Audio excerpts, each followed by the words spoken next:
En el invierno de 1876, en lo profundo de las montañas aisladas del territorio de Montana, un médico alemán llamado Theodor Brennan hizo un descubrimiento que lo perseguiría por el resto de su vida. Dentro de una cabaña remota, a 23 millas del asentamiento más cercano, encontró registros médicos que documentaban 5 generaciones de endogamia deliberada dentro de una sola familia irlandesa. Pero esa no fue la parte más perturbadora. Escondidos debajo de tablas del piso envueltas en tela aceitada, se encontraban los restos conservados de 7 bebés, todos con deformidades idénticas que los marcaban como indignos de la vida según sus propios padres. La familia Donnelly había estado practicando el infanticidio selectivo durante más de un siglo, eliminando a cualquier niño nacido con defectos genéticos visibles para mantener su fachada de normalidad cuidadosamente construida. Lo que la doctora Brennan descubrió a continuación desafiaría todo lo que la comunidad médica creía sobre la herencia, los lazos familiares y hasta dónde llegaría la gente para proteger sus oscuros secretos de linaje.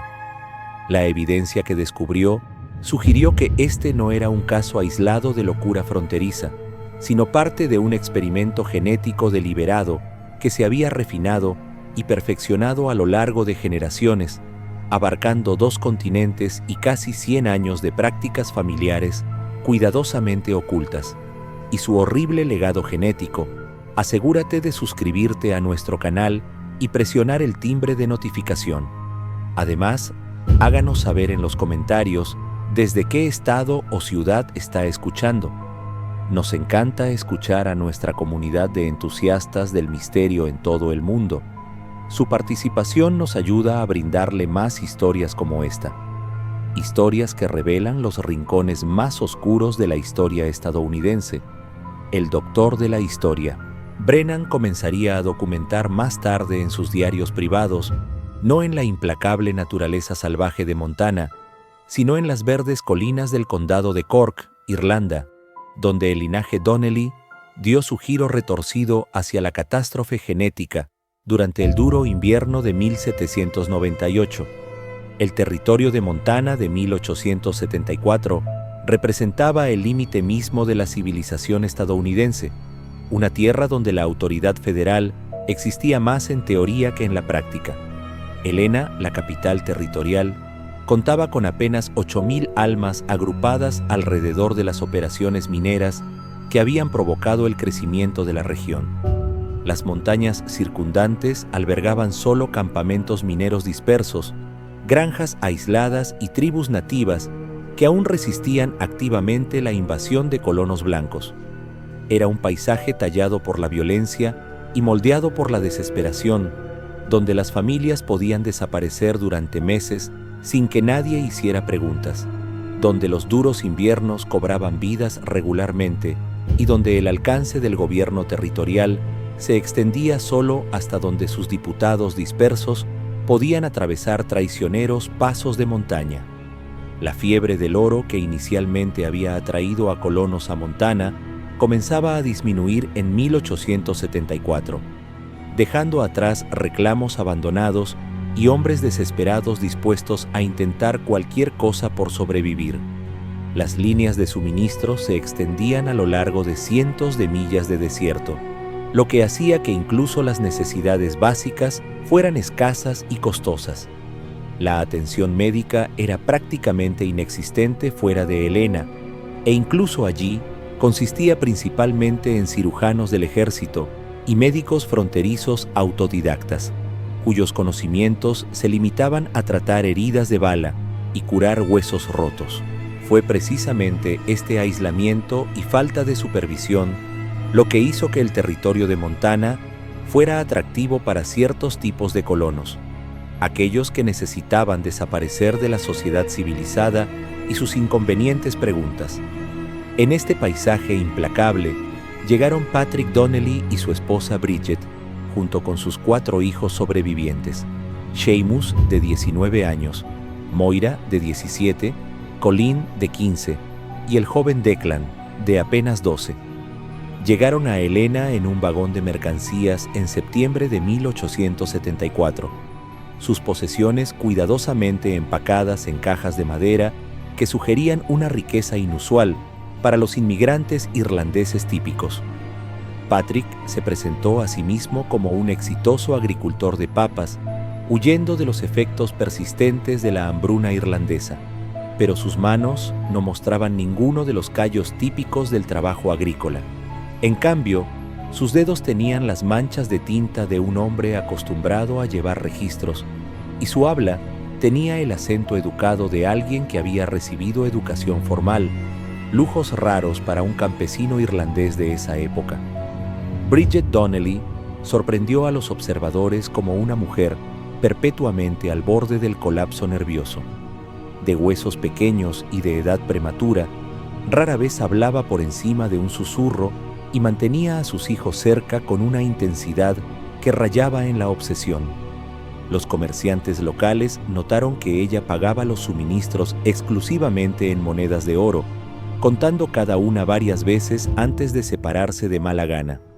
Sus ojos tenían una cualidad embrujada que sugería que había sido testigo de horrores que iban mucho más allá de las dificultades típicas de la vida fronteriza. Lo que la Oficina Territorial de Tierras no sabía era que los Donnelly llevaban documentos elaboradamente falsificados de Nueva York, alegando residencia en Brooklyn durante 3 años antes de su viaje hacia el oeste. Los documentos fueron falsificados por expertos, completos con registros de empleo falsos y referencias fabricadas que habrían engañado a todos, excepto a la investigación más exhaustiva. En realidad, nunca habían vivido en Nueva York. Habían huido directamente de Irlanda después de un escándalo que había sacudido su comunidad rural hasta sus cimientos. Un escándalo que involucró al párroco local, descubriendo lo que él llamó una abominación contra Dios y la naturaleza dentro de su extensa familia. El padre Michael O'Sullivan, un hombre conocido por su discreción con respecto a las luchas privadas de los feligreses, se había horrorizado tanto por lo que descubrió sobre las prácticas de la familia Donnelly que amenazó con la excomunión inmediata y la exposición a las autoridades británicas. La mano generalmente firme del sacerdote había temblado mientras escribía su advertencia final a Patrick Donnelly. Lo que has hecho en nombre de la pureza de la línea de sangre es un pecado que clama venganza al cielo. Abandone esta parroquia de inmediato, o me aseguraré de que cada alma en el condado de Cork conozca la verdadera naturaleza de las abominaciones de su familia. Patrick había comprado 160 acres de remotas tierras montañosas al gobierno territorial, pagando en monedas de oro, que no levantaron sospechas en un territorio donde esa moneda era común entre los antiguos mineros y buscadores. La tierra se encontraba en un valle estrecho entre 2 crestas empinadas, accesible solo por un traicionero sendero de montaña que se volvió completamente intransitable durante los peores meses de invierno. El aislamiento era tan completo que el humo de la chimenea de su cabaña no se podía ver desde ninguna granja vecina, y la fuente de agua más cercana, un arroyo alimentado por manantiales, fluía solo durante los breves meses de verano antes de congelarse durante casi la mitad del año. La ubicación era perfecta para una familia que necesitaba desesperadamente esconderse del mundo, pero también presentaba desafíos que pondrían a prueba incluso sus estrategias de supervivencia cuidadosamente planificadas. La temporada de crecimiento a esa altitud duró apenas 4 meses, requiriendo un conocimiento agrícola intensivo para producir suficientes alimentos para la supervivencia invernal. El frío extremo podría matar al ganado en una sola noche si no se tomaban las precauciones adecuadas, y la presión psicológica de un aislamiento completo durante 6 meses al año había llevado a muchas familias fronterizas a la locura o al suicidio. Sin embargo, los Donnelly construyeron su granja con la eficiencia de personas que habían enfrentado desafíos similares antes.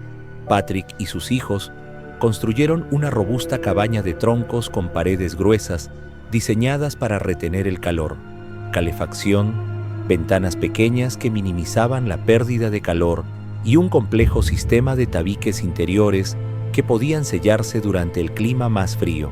La construcción mostró un conocimiento de las técnicas de construcción que iba más allá de las habilidades típicas de la frontera, sugiriendo experiencia previa, con climas extremos o consulta con expertos antes de su llegada a Montana. Bridget y las niñas se prepararon para su primer invierno en Montana con una precisión metódica que impresionó incluso a los habitantes experimentados de las montañas. Conservaron la carne utilizando técnicas que maximizaban el espacio de almacenamiento y minimizaban el deterioro. Cultivaron cultivos elegidos específicamente por su capacidad para crecer en temporadas cortas y suelos pobres, y establecieron sistemas de racionamiento de suministros que mostraban una precisión matemática inusual para los campesinos irlandeses supuestamente sin educación. Pero los vecinos que ocasionalmente los encontraban durante las carreras de suministros a Helena notaron peculiaridades que diferenciaban a los Donnelly de otras familias fronterizas. Los miembros de la familia tenían sorprendentes parecidos entre sí que iban mucho más allá de los rasgos familiares normales. Sus ojos azul pálido, rasgos angulosos afilados y dedos inusualmente largos creaban una uniformidad de apariencia casi extraña. Los niños mostraban patrones de comportamiento que parecían simultáneamente avanzados e inquietantes. Mostraron una inteligencia y autodisciplina notables para sus edades, pero también una cautela con los extraños y una sumisión a la autoridad parental que sugería miedo en lugar de respeto. Lo más inquietante fueron las conversaciones escuchadas por Jake Harrison, el cartero territorial que hacía recorridos mensuales por los asentamientos montañosos. La familia hablaba con frecuencia en gaélico irlandés, pero incluso cuando usaban inglés, sus discusiones contenían referencias a mantener la pureza de la línea, la fuerza que proviene de una crianza adecuada y los sacrificios necesarios para el avance familiar. Estas no eran las preocupaciones típicas de las familias fronterizas que luchaban por la supervivencia básica. Sugirieron motivaciones más profundas y perturbadoras para su estilo de vida aislado. La primera señal de que algo andaba muy mal con la familia Donnelly surgió en marzo de 1875, cuando el deshielo primaveral finalmente abrió los pasos de montaña después de 6 meses de completo aislamiento.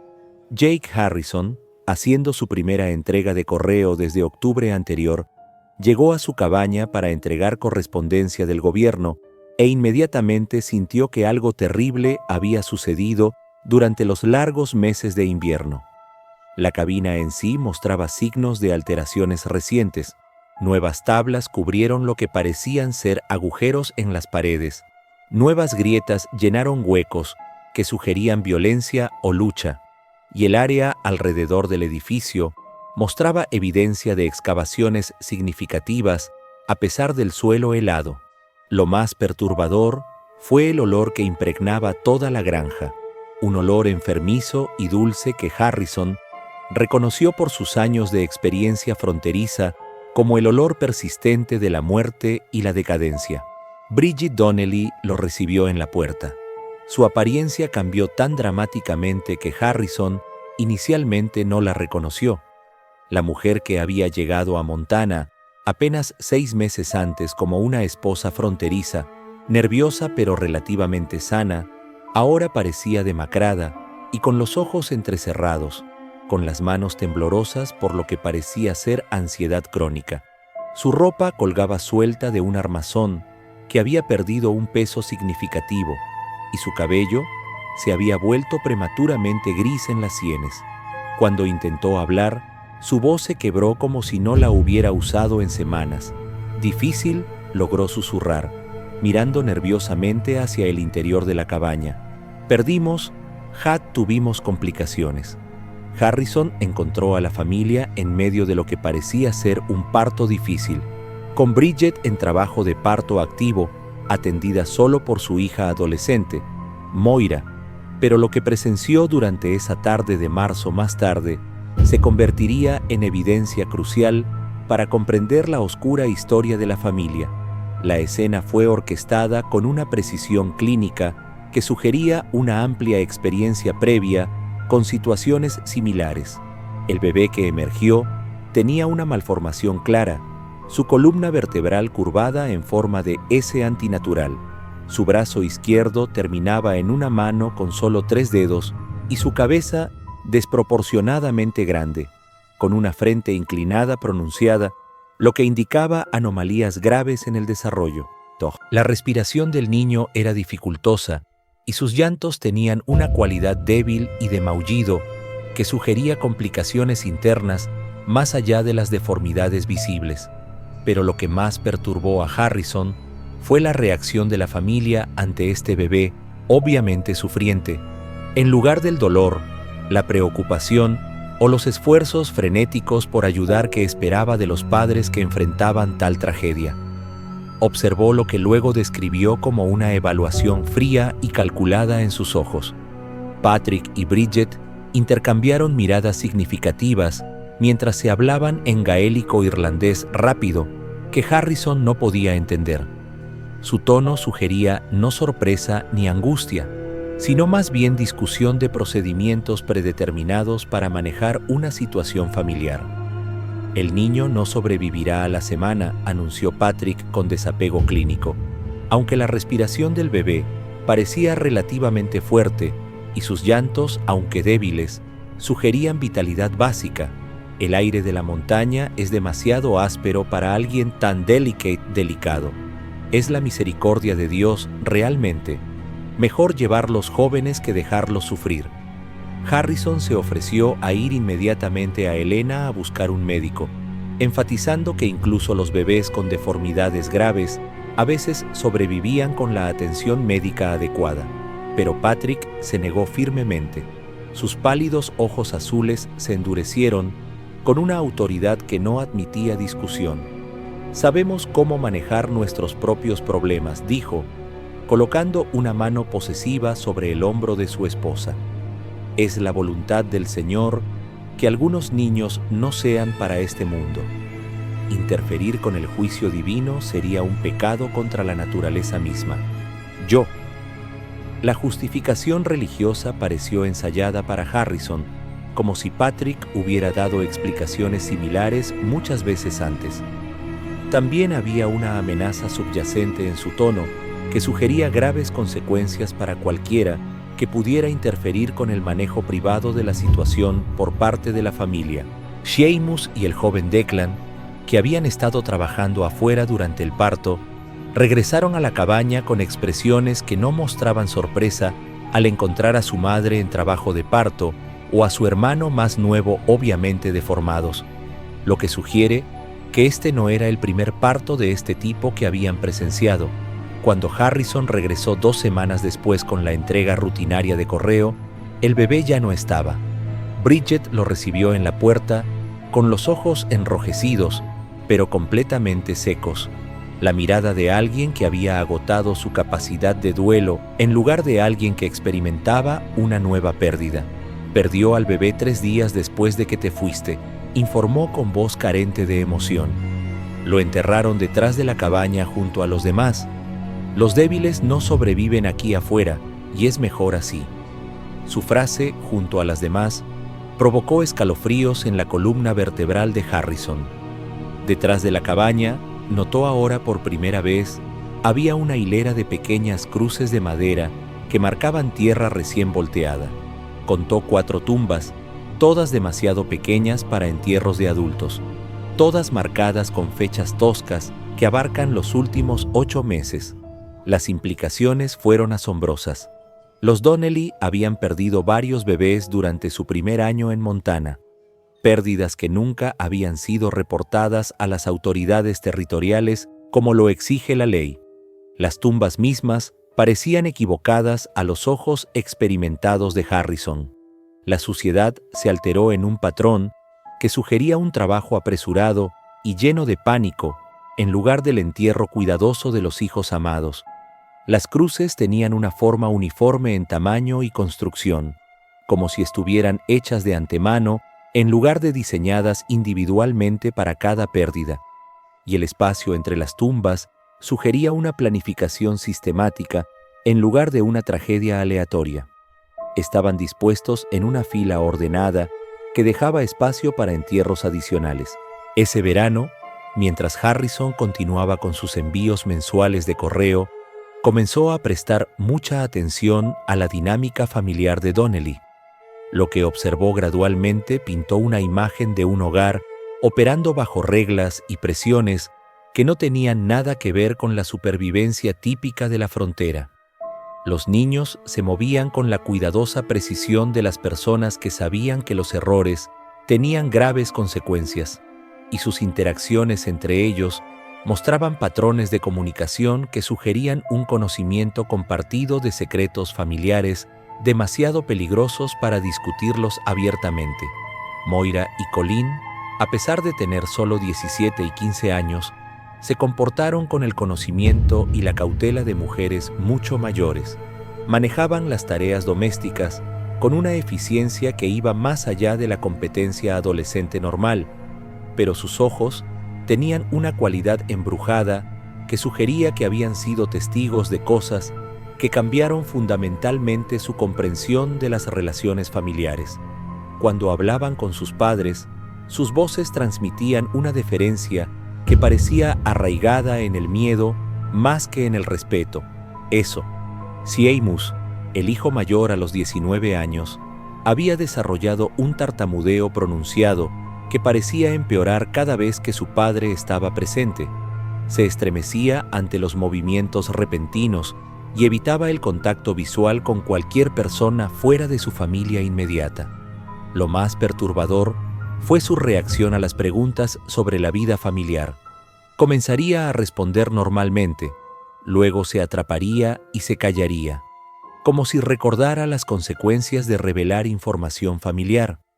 El joven Declan parecía el más normal de los niños, pero Harrison lo sorprendió una vez mirando el pequeño cementerio detrás de la cabaña con una expresión de terror en lugar de tristeza. Cuando se le preguntó sobre sus hermanos fallecidos, el niño respondió: «A veces los bebés no tienen razón, y el padre dice que Dios no quiere que sufran. Pero a veces pienso, creo que tal vez Dios no decidió». El niño inmediatamente se tapó la boca con la mano como si se diera cuenta de que había dicho algo prohibido y se negó a decir una palabra más durante toda la visita de Harrison. Lo más perturbador fueron las conversaciones que Harrison a veces escuchaba cuando se acercaba a la cabaña en silencio a través del bosque. La familia hablaba con frecuencia sobre mantener la línea pura, mantener la fuerza de la sangre y los sacrificios que hicieron nuestros antepasados para preservar lo que importa. Usaban frases irlandesas que Harrison no podía traducir, pero el tono sugería rituales o tradiciones que iban mucho más allá de las costumbres familiares normales. Hubo referencias a los demás en casa, lo que les sucedió a los débiles, y lo más escalofriante, discusiones sobre qué niños muestran los signos y cómo manejar a los imperfectos. Estas conversaciones pintaron una imagen de una familia operando de acuerdo con creencias y prácticas que precedieron a su llegada a Montana por muchos años, posiblemente generaciones. La aislada granja de montaña no era solo un refugio de la civilización, era un lugar cuidadosamente elegido donde la familia podía continuar tradiciones que serían imposibles de mantener bajo el escrutinio de la vida comunitaria normal. A medida que 1875 avanzaba hacia sus duros meses de invierno, el aislamiento de la familia Donnelly se completó una vez más. La nieve bloqueó los pasos de montaña de noviembre a marzo, aislándolos por completo del mundo exterior por segunda vez desde su llegada al territorio de Montana. Pero fue durante este segundo período de aislamiento que la verdadera naturaleza de su legado genético comenzó a manifestarse de maneras que eventualmente llamarían la atención de las autoridades territoriales y conmocionarían incluso a los residentes endurecidos de la frontera. El doctor Theodore Brennan, el médico territorial que luego investigaría a la familia, había llegado a Helena en octubre de 1875, llevando consigo textos médicos y conocimientos que representaban la vanguardia de la ciencia hereditaria. Graduada de la Universidad de Viena, con capacitación adicional en Berlín y Edimburgo, Brennan había estudiado con médicos que apenas comenzaban a comprender los mecanismos de la herencia genética. Su biblioteca médica contenía obras de Francis Galton y otros pioneros de lo que más tarde se conocería como genética, lo que le brindó conocimientos que no se convertirían en un entendimiento médico común en las próximas décadas. Brennan había venido al territorio de Montana no por aventuras o ganancias, sino para escapar de un escándalo profesional en Europa. Su investigación sobre los rasgos hereditarios lo había llevado a conclusiones sobre la reproducción humana que sus colegas encontraron perturbadoras, y su apoyo vocal a la reproducción controlada para mejorar la especie humana lo había convertido en persona non grata en círculos médicos respetables. La frontera le ofreció el anonimato y la libertad de perseguir sus intereses científicos sin supervisión institucional. Irónicamente, la misma libertad que había atraído a la familia Donnelly para sus propios fines perturbadores. Durante el invierno de 1875-1876, Brennan recibió su primer indicio de que algo andaba muy mal en los valles montañosos cuando Jake Harrison llegó a su oficina de Helena en febrero, habiendo arriesgado el peligroso sendero invernal para buscar atención médica. Harrison describió fenómenos que desafiaron sus 8 años de experiencia en el desierto de Montana. Oscuridad, luces extrañas, vistas desde la cabaña Donnelly a horas extrañas de la noche, patrones de humo que sugerían incendios que se quemaban en momentos y temperaturas inusuales. Y lo más inquietante de todo, sonidos que atravesaban el paisaje helado durante las tranquilas noches de invierno. «Doctor», dijo Harrison, con su rostro desgastado, arrugado por la preocupación y la confusión, «he estado cargando correo a través de estas montañas durante 8 años. Conozco la diferencia entre las dificultades fronterizas normales y algo genuinamente incorrecto. Lo que escucho desde esa cabaña en pleno invierno no es el sonido de personas lidiando con problemas ordinarios. Hay llanto que continúa durante horas. Luego se detiene tan repentinamente que es como si alguien encendiera un interruptor. Y está el canto, si puedes llamarlo así, que no suena del todo humano. La melodía está mal, como si estuviera destinada a voces que no funcionan de la misma manera que las nuestras». Harrison también informó de fenómenos visuales que perturbaban su sensibilidad práctica fronteriza. La cabina Donnelly mostraba luces encendidas en momentos en que la conservación del combustible debería haber sido fundamental para la supervivencia invernal. Los patrones de iluminación sugerían actividades que requerían luz sostenida durante las horas más oscuras de la noche, actividades que no coincidían con las rutinas familiares normales. Lo más inquietante fueron las ocasiones en que Harrison vislumbró figuras que se movían fuera de la cabina durante condiciones de ventisca que deberían haber hecho imposible la actividad al aire libre. Figuras que parecían inusualmente altas o se movían con puertas que no parecían del todo humanas en la nieve cambiante y las sombras. Los instintos médicos de Brennan se despertaron de inmediato con las descripciones de Harrison, pero el clima invernal hizo absolutamente imposible cualquier viaje a la granja Donnelly. Los pasos de montaña estaban bloqueados por profundidades de nieve que hacían que viajar fuera suicida, e incluso si había llegado a la cabaña, las visitas de emergencia de invierno generalmente se solicitaban solo para situaciones potencialmente mortales que no podían esperar a la primavera. La familia Donnelly nunca había solicitado asistencia médica a pesar de los obvios problemas de salud que Harrison había descrito. En lugar de intentar un peligroso viaje invernal, Brennan comenzó a investigar los registros de inmigración irlandeses y los archivos territoriales, buscando cualquier información disponible sobre los antecedentes familiares y el historial médico anterior. Lo que descubrió planteó más preguntas que respuestas y pintó una imagen de engaño sistemático que sugería que los problemas de la familia eran mucho más profundos que las simples dificultades fronterizas. Los Donnelly habían afirmado ser del condado de Cork, Irlanda, huyendo de la pobreza y las malas cosechas que afectaron a las comunidades rurales irlandesas durante la década de 1860 y principios de la de 1870. Sus documentos de inmigración contenían historias detalladas sobre familiares perdidos, granjas destruidas y circunstancias económicas que los obligaron a buscar oportunidades en Estados Unidos. Pero una cuidadosa referencia, cruzada de sus afirmaciones con los registros parroquiales irlandeses oficiales, reveló inconsistencias que sugerían fuertemente una falsificación elaborada. Los parientes enumerados en Irlanda no pudieron verificarse a través de los registros bautismales y matrimoniales de la Iglesia, que normalmente proporcionaban información genealógica confiable. Las ubicaciones de las granjas descritas no coincidían con los registros de propiedad de la tierra existentes en el condado de Cork. Lo más preocupante es que las razones declaradas para la emigración, las malas cosechas y la pobreza, no coincidían con la cantidad significativa de oro que la familia había utilizado para comprar sus propiedades en Montana, pagar el transporte transcontinental y establecer su granja aislada.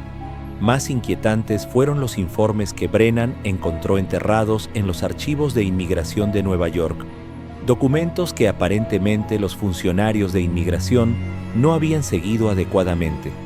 Una familia llamada Donnelly había pasado por Ellis Island en 1874, pero los inspectores médicos los habían señalado por tener características físicas preocupantes entre los niños que sugerían posibles anomalías genéticas. El informe médico describió signos de irregularidades en el desarrollo consistentes con defectos hereditarios y señaló que los padres se habían vuelto cada vez más agresivos y evasivos cuando se les preguntaba sobre su historial médico familiar.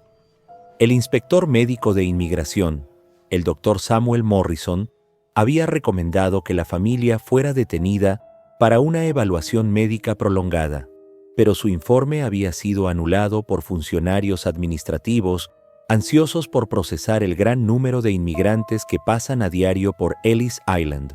Las notas de Morrison sugerían que sus preocupaciones iban más allá de simples anomalías médicas. Había observado patrones de comportamiento en la familia que sugerían el ocultamiento sistemático de información relevante para la salud y la seguridad públicas. A medida que Brennan profundizaba en los registros disponibles, descubrió referencias a familias irlandesas llamadas Donnelly en otras comunidades estadounidenses, familias que habían llegado en diferentes momentos, pero que mostraban patrones de comportamiento similares. Una familia Donnelly en Pensilvania había atraído la atención de las autoridades locales en 1871 por las tasas de mortalidad infantil inusualmente altas. Otra familia Donnelly en Ohio había sido investigada por funcionarios del condado en 1873 por posible negligencia infantil, aunque la investigación se abandonó cuando la familia se mudó repentinamente sin dejar información de reenvío. El patrón sugería que los Montana Donnelly no eran delincuentes aislados, sino parte de una red más grande de familias relacionadas que compartían prácticas similares y se mudaban con frecuencia para evitar el escrutinio oficial. Las implicaciones eran asombrosas, si todas estas eran ramas de la misma familia extendida. Su manipulación genética e infanticidio sistemático podrían haberse practicado en varios estados e involucrar a docenas de víctimas durante muchos años. A medida que se acercaba la primavera y los pasos de montaña comenzaban a despejarse, Brennan se encontró cada vez más obsesionado con el misterio de la familia Donnelly. Su formación profesional le dijo que las poblaciones aisladas a menudo desarrollaban problemas genéticos debido a reservas de reproducción limitadas, un fenómeno bien documentado en comunidades remotas a lo largo de la historia, pero algo sobre esta familia en particular sugería un patrón mucho más deliberado y sistemático de lo que podría explicar el simple aislamiento geográfico. La combinación de las inquietantes observaciones de Harrison, los sospechosos registros de inmigración y la evidencia de posibles conexiones con familias similares en otros estados, convencieron a Brennan de que los Donnelly representaban algo sin precedentes en su experiencia médica. Una familia que había elegido deliberadamente realizar experimentos genéticos en sí mismos, independientemente de las consecuencias para sus hijos o la comunidad en general. Cuando el deshielo de primavera de 1876 finalmente abrió los senderos de montaña, el Dr. Brennan tomó la decisión de visitar personalmente la granja Donnelly, aparentemente para brindar servicios médicos de rutina a una familia fronteriza aislada.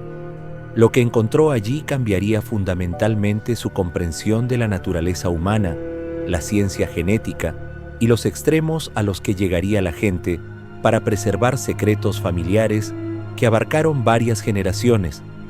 El viaje a la cabaña Donnelly requirió un día completo de viaje difícil a través de un terreno que parecía elegido deliberadamente por su inaccesibilidad. Ciudad. El sendero serpenteaba a través de densos bosques, a través de lechos inestables de arroyos y por laderas empinadas de montañas que habrían desafiado incluso a jinetes experimentados. El aislamiento fue tan completo que Brennan no encontró otros viajeros, ni señales de otras granjas, ni evidencia de que alguien más hubiera usado el sendero en meses. La cabaña en sí parecía engañosamente normal desde el exterior, bien construida, bien mantenida, con signos de agricultura cuidadosa y cría de animales exitosa que sugerían una familia que se adaptaba bien a la vida fronteriza. Los alrededores inmediatos mostraban evidencia de arduo trabajo y uso inteligente de la tierra, huertos cuidadosamente cuidados, refugios eficientes para el ganado y sistemas de manejo del agua que demostraron un sofisticado conocimiento agrícola. Pero el ojo médicamente capacitado de Brennan notó de inmediato detalles preocupantes que la mayoría de los visitantes habrían pasado por alto. El cementerio familiar detrás de la cabaña contenía demasiadas tumbas para una familia que afirmaba haber perdido solo bebés ocasionales debido a las duras condiciones fronterizas. Brennan contó 11 cruces de madera, todas marcando parcelas que claramente eran demasiado pequeñas para entierros de adultos, todas talladas con fechas que mostraban muertes que ocurrían a intervalos sospechosamente regulares, en lugar de la agrupación aleatoria típica de enfermedades epidémicas o bajas climáticas severas.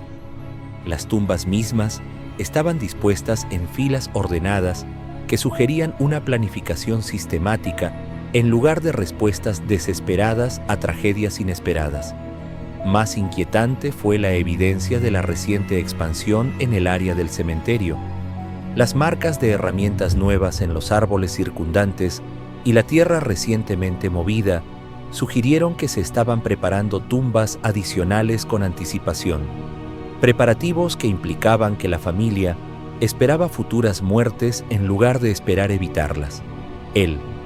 Las cruces que marcan las tumbas existentes mostraban patrones similares de construcción y desgaste, como si se hubieran hecho en lotes, en lugar de elaborarse individualmente para cada niño fallecido.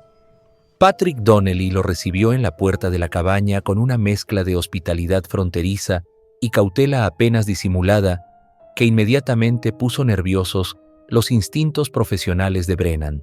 El patriarca de la familia había envejecido dramáticamente desde las descripciones de Harrison del año anterior. Su cabello se había vuelto completamente blanco a pesar de su aparente edad de 45 años, y líneas profundas arrugaban su rostro en patrones que sugerían estrés crónico en lugar de envejecimiento normal. Sus manos temblaban levemente cuando pensaba que nadie estaba mirando, y sus ojos tenían una cualidad embrujada que Brennan reconoció de pacientes que sufrían de un trauma psicológico severo. «No necesitamos un médico aquí», dijo Patrick con firmeza forzada, pero su voz tenía menos convicción de lo que sugerían sus palabras. Siempre hemos manejado nuestros propios problemas, tal como lo hicieron nuestras familias en el viejo país. Involucrar a extraños en asuntos familiares solo complica situaciones que se resuelven mejor a través de los métodos tradicionales. Bridget apareció detrás de su esposo, y Brennan se sorprendió por el alcance de su deterioro físico desde las descripciones anteriores de Harrison. La mujer que había dado a luz poco más de un año antes que ella, ahora parecía demacrada y con los ojos hundidos, su cuerpo tan delgado que su ropa colgaba como cortinas sobre los huesos que sobresalían. Sus manos mostraban un temblor constante que podría haber indicado problemas neurológicos, desnutrición crónica o estrés psicológico lo suficientemente severo como para causar síntomas físicos. Cuando intentó hablar, Patrick la silenció con una mirada aguda que sugería años de dominio practicado y consecuencias por desobediencia que iban más allá de la autoridad matrimonial normal. Pero fueron los niños quienes proporcionaron la evidencia más inquietante de los oscuros secretos y el estilo de vida anormal de la familia. Moira, que ahora tiene 18 años, estaba claramente embarazada de nuevo. Su condición avanzó lo suficiente como para sugerir la concepción durante los aislados meses de invierno, cuando no podían haber personas externas presentes. Las implicaciones de este momento, combinadas con el aislamiento de la familia y los patrones genéticos inusuales, plantearon preguntas que Brennan encontró perturbadoras profesional y personalmente. Colleen, que ahora tenía 16 años, mostraba signos de desarrollo físico prematuro que parecían acelerados más allá de su edad cronológica. Sus rasgos adultos parecían completamente formados de maneras que sugerían anomalías hormonales, posiblemente relacionadas con factores genéticos o influencias ambientales. Más preocupante fue su comportamiento con sus padres. Mostró una combinación de madurez y sumisión que sugería experiencias inapropiadas para alguien de su edad. Lo más inquietante era el joven Declan, ahora de 13 años, que había desarrollado anomalías físicas pronunciadas desde las visitas anteriores de Harrison. Los rasgos faciales del niño mostraban una clara asimetría, con un lado de la cara que parecía normalmente desarrollado, mientras que el otro mostraba signos de crecimiento detenido o malformación. Caminaba con una cojera pronunciada que sugería curvatura espinal, y sus manos mostraban los dedos alargados y la flexibilidad articular inusual que Brennan reconoció como posibles indicadores de trastornos genéticos del tejido conectivo. Durante su breve visita inicial, Brennan observó dinámicas familiares que desafiaban las convenciones sociales normales y sugerían presiones psicológicas que iban mucho más allá de las típicas dificultades fronterizas. Los niños mayores diferían con sus padres, con una combinación de miedo y resignación que indicaba consecuencias por desobediencia mucho más severas que la disciplina parental normal. Sus movimientos eran cuidadosos y calculados, como si hubieran aprendido por experiencia que el comportamiento espontáneo podía desencadenar respuestas impredecibles y peligrosas. Seamus, el hijo mayor a los 20 años, evitó el contacto visual tanto con sus padres como con el médico visitante. Su tartamudeo pronunciado había empeorado hasta el punto en que apenas podía comunicarse, y parecía estar librando una lucha interna que lo dejó visiblemente agitado durante la visita de Brennan. Cuando se le hacían preguntas directas sobre la vida familiar o su propia salud, Seamus comenzaba a responder normalmente. Luego se sorprendía a mitad de la oración y se callaba, como si recordara las graves consecuencias de revelar información familiar a extraños. Los arreglos de vivienda de la familia también le parecieron anormales a Brennan para los hogares fronterizos típicos. El interior de la cabina estaba dividido en espacios más separados de lo necesario, solo para la privacidad, con cortinas pesadas y puertas cerradas que parecían diseñadas para ocultar actividades en lugar de simplemente organizar la vida familiar. Los sonidos de otras partes de la cabaña sugerían actividades en curso que la familia no quería que su visitante observara, y había olores, medicinales, orgánicos y vagamente perturbadores, que implicaban prácticas que están más allá de la medicina fronteriza normal o la conservación de alimentos. Mientras Brennan se preparaba para irse después de su evaluación inicial, Patrick lo apartó con una urgencia que rayaba en la desesperación.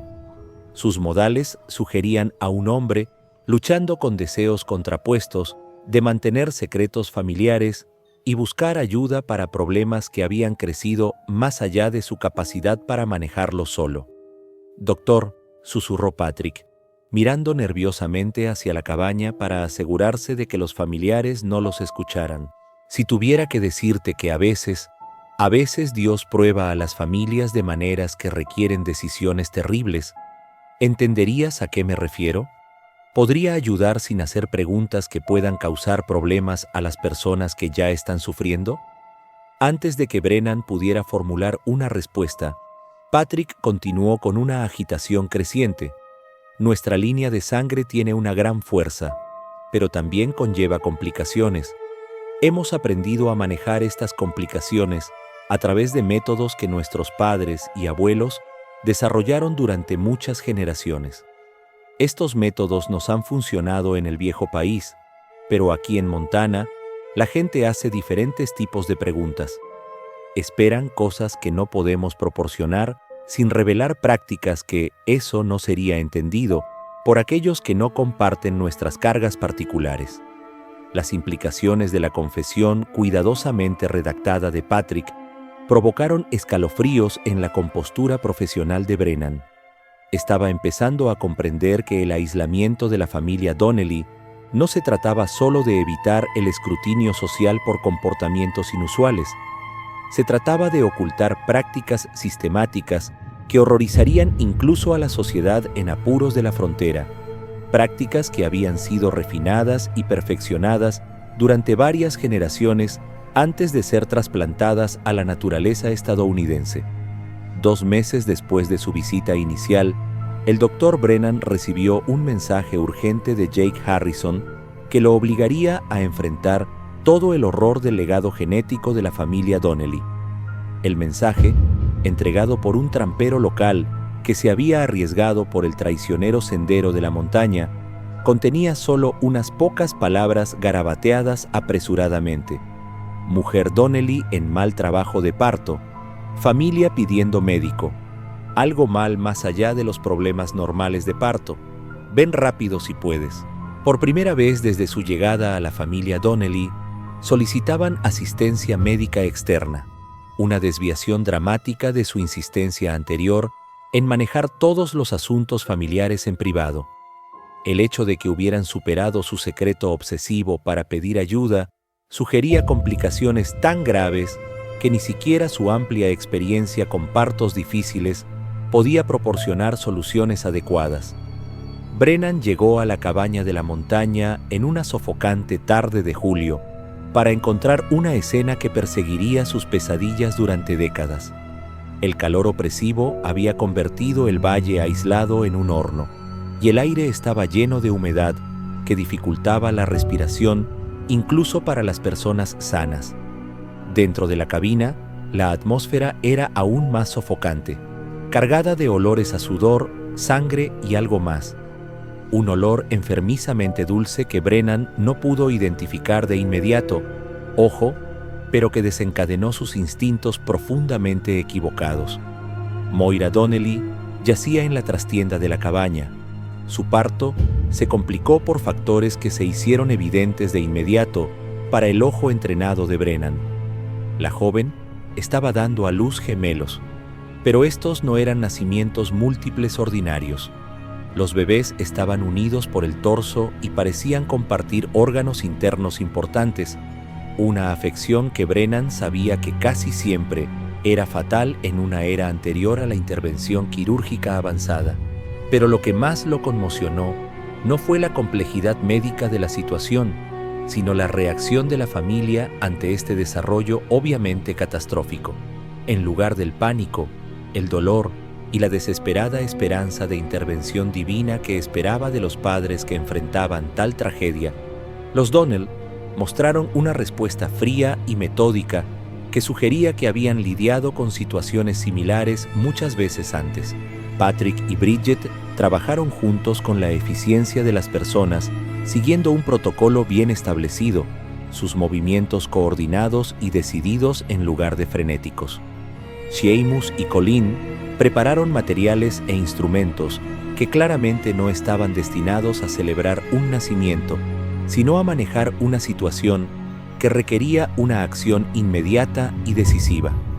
Los gemelos mismos presentaron un desafío médico que habría puesto a prueba los recursos incluso de los hospitales mejor equipados de la época. No solo compartían conexiones tisulares externas, sino que parecían tener sistemas cardiovasculares y nerviosos integrados que hacían imposible la separación con la tecnología médica de 1876. Un bebé era claramente más fuerte que el otro, pero ambos mostraron signos de vitalidad que sugerían que podrían sobrevivir durante días o incluso semanas si se les brindaba la atención de apoyo adecuada. Doctor, Patrick dijo con el desapego clínico que enfrió la sangre de Brennan: necesitamos que nos diga honestamente si se pueden separar, si hay algún procedimiento médico que pueda permitir que uno de ellos sobreviva como un niño normal. Cuando Brennan comenzó a examinar a los gemelos unidos, notó algo que le heló la sangre. Escondidos debajo de la cama de parto había diarios encuadernados en cuero, llenos de dibujos detallados y notas que documentaban nacimientos similares durante lo que parecían ser muchas décadas. Infantes. Página tras página mostraba cuidadosos bocetos anatómicos de bebés con diversas deformidades: paladar hendido, extremidades faltantes, malformaciones espinales, dígitos adicionales y afecciones que Brennan nunca había visto ilustradas con tanta precisión clínica. Cada dibujo estaba anotado con notas en gaélico, irlandés e inglés, entradas fechadas que abarcaban varias décadas y múltiples ubicaciones geográficas.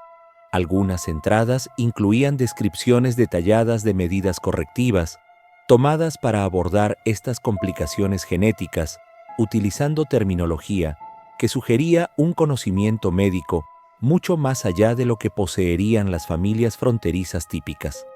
Las fechas y ubicaciones de los nacimientos documentados crearon un patrón que trazó los movimientos de la familia en Irlanda y Estados Unidos durante más de 50 años. Lo más inquietante fueron los detallados estudios anatómicos que acompañaban a cada registro de nacimiento. Las ilustraciones mostraban no solo las deformidades externas, sino también la anatomía interna especulativa, las posibles perspectivas de supervivencia y lo que las notas llamaban eufemísticamente evaluaciones de la calidad de vida. El lenguaje clínico no podía ocultar el hecho de que estos registros documentaban la evaluación sistemática de los recién nacidos en busca de rasgos que la familia consideraba aceptables o inaceptables para la supervivencia. Bridget notó su descubrimiento y habló por primera vez desde su llegada. Su voz llevaba el peso de generaciones de terrible conocimiento. La línea de sangre debe mantenerse pura, doctor. No se puede permitir que la debilidad se propague y contamine a las generaciones futuras. Nuestras familias aprendieron esta verdad a través de una dura experiencia durante muchas generaciones en el viejo país. Lo que parece crueldad para los extraños es en realidad misericordia, tanto para los niños que sufrirían como para la línea familiar que debe preservarse.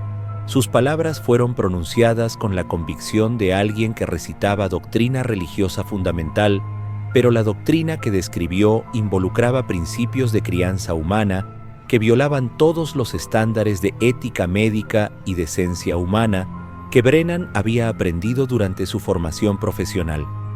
La familia Donnelly no solo practicaba el infanticidio, estaban llevando a cabo experimentos genéticos sistemáticos con sus propios hijos, utilizando principios de cría selectiva que trataban a los seres humanos como ganado para mejorarlos mediante un sacrificio cuidadoso de rasgos indeseables.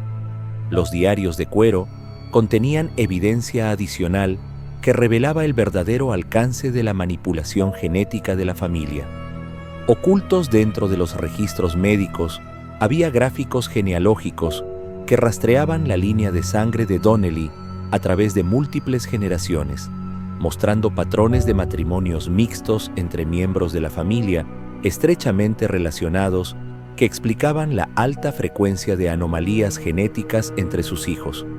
Los gráficos revelaron que Patrick y Bridget no eran solo marido y mujer, también eran primos hermanos, continuando con un patrón de endogamia deliberada que se remontaba a 5 generaciones de matrimonios cuidadosamente planificados, diseñados para concentrar lo que la familia creía que eran rasgos genéticos superiores. La documentación genealógica mostró que la práctica había comenzado en Irlanda a principios de la década de 1800, cuando el bisabuelo de Patrick se convenció de que el pueblo irlandés podía mejorarse mediante la cría selectiva, similar a las técnicas agrícolas utilizadas para desarrollar ganado superior. La familia había justificado su endogamia sistemática a través de una interpretación retorcida de las genealogías bíblicas y teorías pseudocientíficas sobre la superioridad racial que habían ganado popularidad entre ciertas clases educadas en Europa durante esa época. Mientras Brennan continuaba examinando a los gemelos y estudiando los registros médicos de la familia, se dio cuenta de que estaba presenciando la culminación de un experimento genético que se había llevado a cabo a lo largo de varias generaciones con total desprecio por el sufrimiento que causaba. Los bebés unidos que luchaban por respirar en su cuna improvisada no representaban una tragedia aleatoria, sino el resultado inevitable de décadas de manipulación genética sistemática que finalmente había producido anomalías demasiado graves para ocultarlas o racionalizarlas. Justo cuando pensábamos que lo habíamos visto todo, el horror en las montañas de Montana se intensifica. Si esta historia te está dando escalofríos, comparte este video con un amigo que ame los misterios oscuros. Presiona el botón me gusta para respaldar nuestro contenido y no olvides suscribirte para no perderte historias como esta. Descubramos juntos lo que sucede a continuación en esta inquietante historia de manipulación genética y secretos familiares que abarca generaciones de experimentación humana deliberada. La crisis inmediata de los gemelos unidos obligó a Brennan a tomar decisiones que atormentarían su conciencia por el resto de su carrera. Los bebés claramente sufrían. Su sistema cardiovascular compartido luchaba por soportar 2 cuerpos separados. Su respiración era dificultosa e irregular. La intervención médica era imposible con el equipo primitivo disponible en la cabaña aislada de la montaña. Pero permitirles sufrir sin intentar algún tipo de alivio violaba todos los principios de ética médica que Brennan había jurado defender. Como doctora, Brennan estudió los diarios ocultos durante la noche mientras los gemelos unidos luchaban por sus vidas. El verdadero alcance de la manipulación genética de la familia Donnelly quedó terriblemente claro. Los registros documentaron no solo 5 generaciones de cría selectiva e infanticidio sistemático, sino un programa integral de experimentación humana que se había practicado con precisión científica durante más de un siglo. Las entradas más antiguas, escritas con tinta marrón descolorida y escritura irlandesa arcaica, describían cómo el patriarca original de Donnelly, Cork, Fergus Donnelly, había comenzado la práctica en el condado de Cork durante la década de 1790, después de consultar con lo que la revista llamó hombres eruditos que entendían la ciencia de las líneas de sangre y la mejora del stock humano. Estas primeras entradas revelaron que Fergus había sido influenciado por teorías de cría agrícola que se estaban volviendo populares entre los agricultores progresistas de la época, hombres que habían logrado un éxito notable en el desarrollo de razas superiores de ganado vacuno, equino y ovino a través de una selección cuidadosa y un apareamiento controlado. Fergus se había convencido de que los mismos principios podían aplicarse a la reproducción humana para crear lo que él denominó un linaje irlandés perfeccionado que sería superior en inteligencia, fuerza física y carácter moral a la degradada población campesina que, según él, había sido debilitada por siglos de opresión y pobreza británicas. Sus experimentos iniciales involucraron la organización de matrimonios entre sus propios hijos y sus primos hermanos, justificados a través de un estudio cuidadoso de las genealogías bíblicas que parecían respaldar la práctica de matrimonios mixtos cercanos dentro de los grupos familiares. Los primeros resultados parecían respaldar las teorías de Fergus. La primera generación de niños consanguíneos deliberadamente mostró una inteligencia inusual, una belleza física sorprendente y lo que la familia interpretó como evidencia de superioridad genética. Pero los registros también revelaron que incluso en la primera generación hubo nacimientos de bebés gravemente deformados que fueron eliminados silenciosamente a través de lo que la revista eufemísticamente llamó liberación misericordiosa del sufrimiento terrenal. A medida que avanzaban las generaciones, la experimentación genética se volvió cada vez más sistemática y científicamente sofisticada. Cada patriarca posterior había refinado el programa de reproducción, introduciendo nuevos criterios de selección y desarrollando justificaciones cada vez más elaboradas para eliminar a los niños que no cumplían con los estándares cambiantes de aceptabilidad genética de la familia. Los diarios contenían discusiones detalladas de rasgos considerados deseables: ojos azul pálido, rasgos faciales angulosos, altura inusual, aptitud matemática y rasgos que justificaban su eliminación inmediata. Deformidades físicas visibles, retraso mental y lo que la familia denominó irregularidades de comportamiento. Pero la revelación más inquietante se produjo cuando Brennan descubrió una sección de la revista dedicada a lo que se llamó el protocolo de mejora. Las entradas describieron intentos sistemáticos de acelerar la concentración de rasgos deseados a través de relaciones de reproducción cada vez más estrechas. La generación de Patrick representó la culminación de este proceso. Él y Bridget no eran solo primos hermanos, sino producto de 4 generaciones anteriores de endogamia deliberada, diseñada para maximizar la expresión de lo que la familia consideraba características genéticas superiores. El protocolo había logrado los resultados previstos en algunos aspectos. Los miembros sobrevivientes de la familia Donnelly sí mostraron una inteligencia notable, una uniformidad física sorprendente y ciertas capacidades que los diferenciaban de las típicas familias fronterizas, pero el costo genético había sido catastrófico. La alta frecuencia de defectos congénitos graves, los obvios problemas de salud mental que afectaban a los niños mayores y el deterioro progresivo de los padres indicaban que el experimento genético de la familia había llegado a un punto de crisis que amenazaba su supervivencia como población reproductora viable. Mi bisabuelo creía que estaba creando una raza superior, confesó Patrick cuando Brennan lo confrontó con la evidencia de los diarios. Estudió los métodos de cría utilizados por los mejores criadores de caballos y ganado de Irlanda, hombres que habían creado animales de calidad excepcional mediante una cuidadosa selección y un apareamiento controlado. Creía que el pueblo irlandés había sido degradado por siglos de pobreza y opresión, y que solo a través de la mejora deliberada de nuestros linajes podríamos reclamar nuestra posición legítima como pueblo superior. La voz de Patrick transmitía una mezcla de orgullo y creciente duda mientras continuaba. Durante 4 generaciones, el método pareció funcionar. Nuestra familia produjo hijos de inteligencia y belleza excepcionales, hombres y mujeres que podrían haber sido líderes e innovadores si el mundo hubiera estado listo para reconocer nuestra superioridad. Pero el costo ha sido terrible. Tantos niños nacieron mal, tantos que tuvieron que ser liberados de vidas que no les habrían traído más que sufrimiento y vergüenza a la línea familiar. La realidad genética que Brennan entendió a partir de su avanzada formación médica pintó un panorama muy diferente al de las fantasías eugenésicas de la familia. La línea de sangre Donnelly no había sido purificada y mejorada a través de la cría selectiva.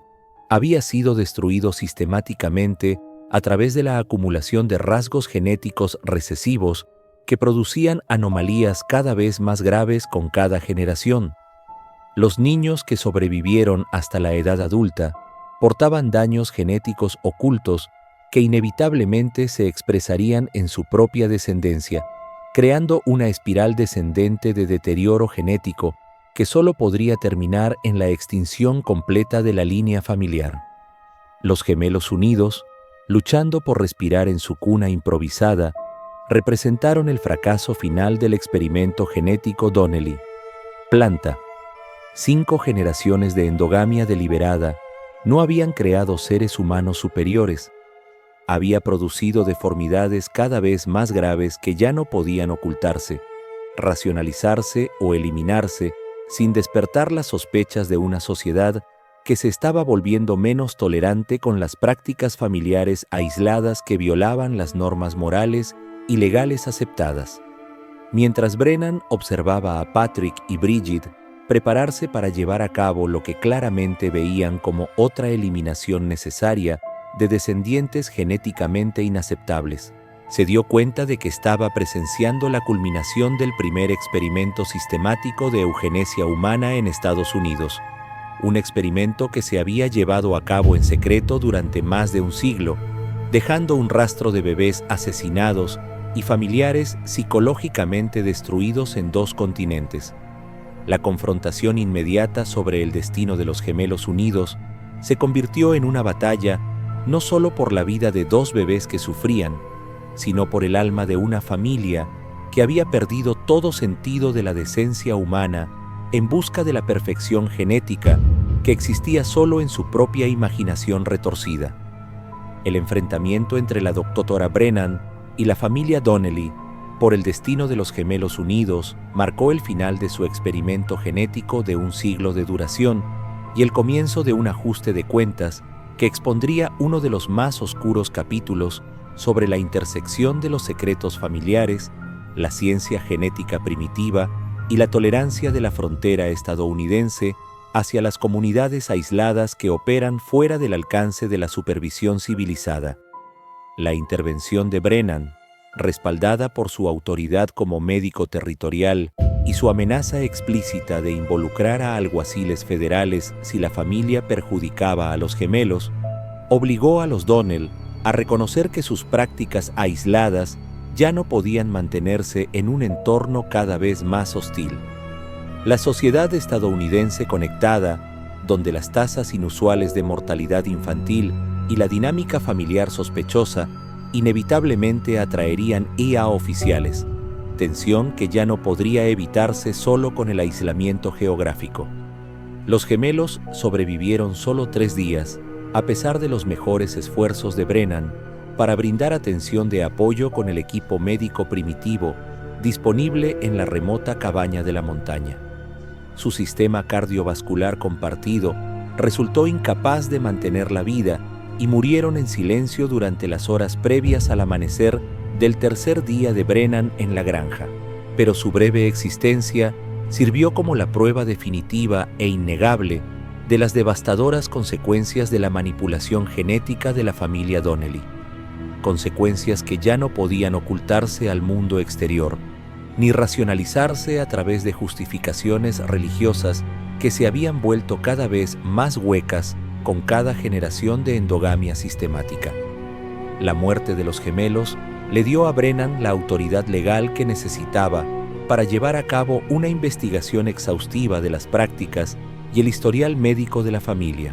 Su examen de las 11 pequeñas tumbas detrás de la cabaña, combinado con un estudio detallado de las revistas médicas y los registros genealógicos de la familia, reveló evidencia de infanticidio sistemático que abarcó varias generaciones e involucró al menos 23 casos documentados de niños, quienes habían sido eliminados por diversos defectos genéticos que iban desde deformidades físicas visibles hasta comportamientos, tasas que la familia consideraba inaceptables.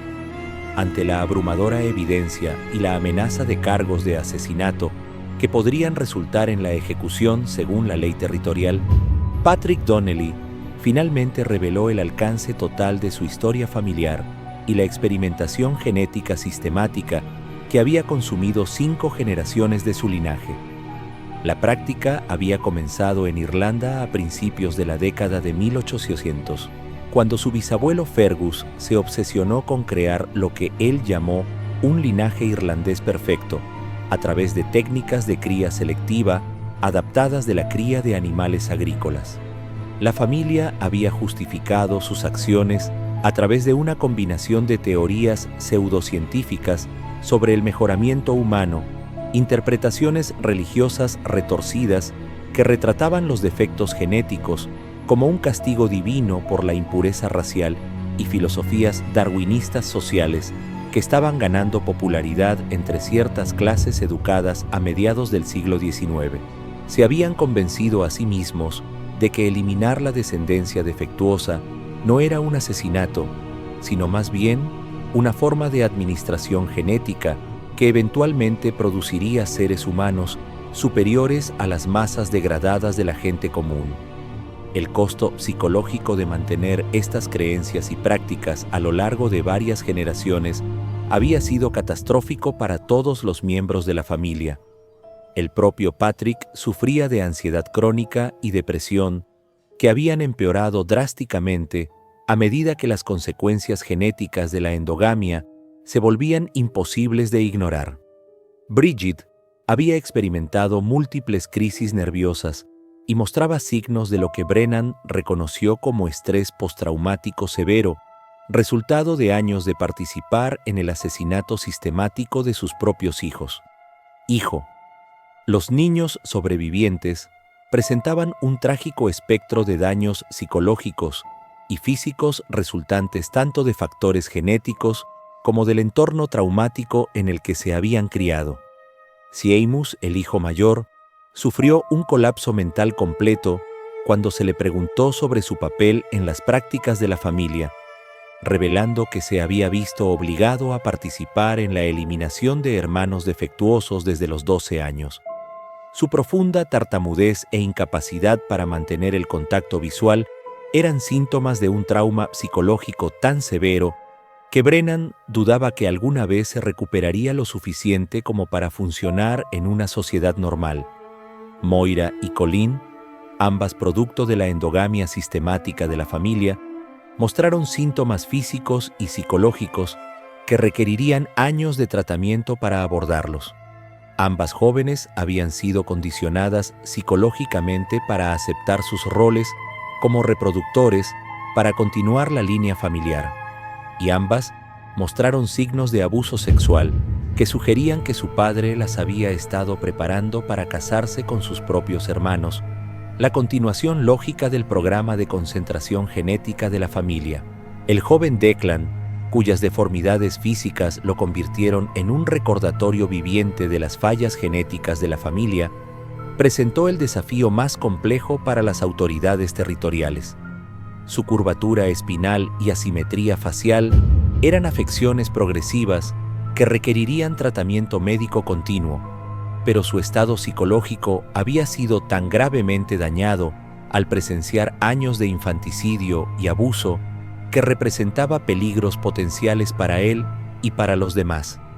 El niño desapareció una noche de la custodia territorial, desapareciendo en el desierto de Montana sin dejar rastro que permitiera a las autoridades determinar su destino. Lo legal. Los procedimientos contra Patrick y Bridget Donnelly se complicaron por la naturaleza sin precedentes de sus crímenes y la falta de experiencia del sistema de justicia territorial, con casos que involucran experimentación genética sistemática y patrones generacionales de infanticidio. El fiscal territorial luchó por encontrar cargos apropiados por delitos que abarcaron múltiples generaciones y jurisdicciones, mientras que los abogados defensores intentaron argumentar que los acusados eran víctimas de enfermedades mentales hereditarias, en lugar de calcular criminales que habían asesinado sistemáticamente a sus propios hijos. El caso atrajo la atención de expertos médicos y legales en todos los territorios estadounidenses, pero la ubicación remota y los primitivos sistemas de comunicación de la época significaron que gran parte de la evidencia y el testimonio nunca llegaron al público en general. Patrick y Bridget Donnelly murieron bajo custodia territorial antes de que sus casos pudieran llegar a juicio.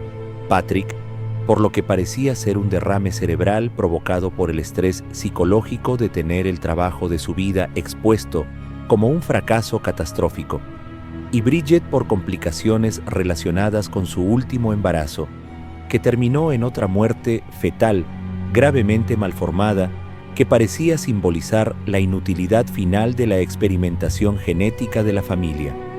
La documentación detallada del caso del Dr. Brennan se convirtió en parte de la literatura médica temprana sobre los peligros del matrimonio consanguíneo y las consecuencias genéticas de la endogamia sistemática.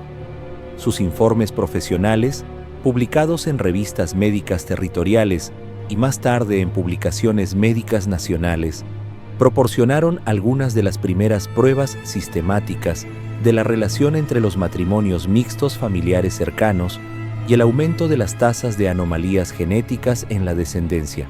Sin embargo, nunca publicó los detalles completos de lo que había descubierto, incluido el infanticidio sistemático y el abuso psicológico que habían caracterizado las prácticas de la familia Donnelly.